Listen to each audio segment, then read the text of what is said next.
இன்றைய தேவ வார்த்தை எபிரேயர் 7:25. தமது மூலமாய் தேவனிடத்தில் சேர்கிறவர்களுக்காக வேண்டுதல் செய்யும்படிக்கு அவர் எப்பொழுதும் உயிரோடு இருக்கிறவராகையால் அவர்களை முற்றும் முடிய ரட்சிக்க வல்லவருமாய் இருக்கிறார். நம்முடைய கர்த்தராகிய இயேசு கிறிஸ்து அவர் எப்பொழுதும் உயிரோடு இருக்கிறார். அது மாத்திரமல்ல, தம் மூலமாக பிதாவாகிய தேவனிடத்திலே வருகிறவர்களுக்காக அவர் எப்பொழுதும் வேண்டுதல் செய்கிறவராக இருக்கிறார். ஹல்லேலூயா. நமக்காக ஆண்டவர் பரிந்து பேசுகிறார். நமக்காக இயேசு ஜெபம் பண்ணுகிறார்.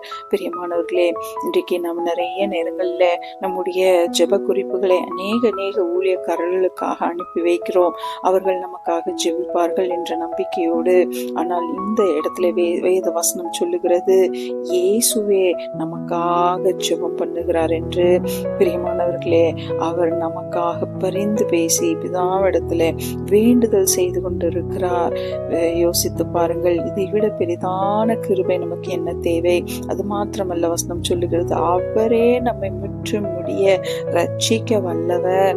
அவர் நம்முடைய எல்லா சூழ்நிலைகளிலும் எல்லா விதத்திலும் நம்மை ரட்சிக்க அவர் வல்லவராய் இருக்கிறார். இந்த காலை வேளையிலே எந்த சூழ்நிலைகளிலே நீங்கள் கடந்து சென்றாலும் சரி, அந்த சூழ்நிலைகளிலிருந்து உங்களை வழி நடத்துவதற்கும் உங்களை பாதுகாப்பதற்கும் உங்களை தூக்கி எடுப்பதற்கும் இயேசு வல்லவராய் இருக்கிறார்.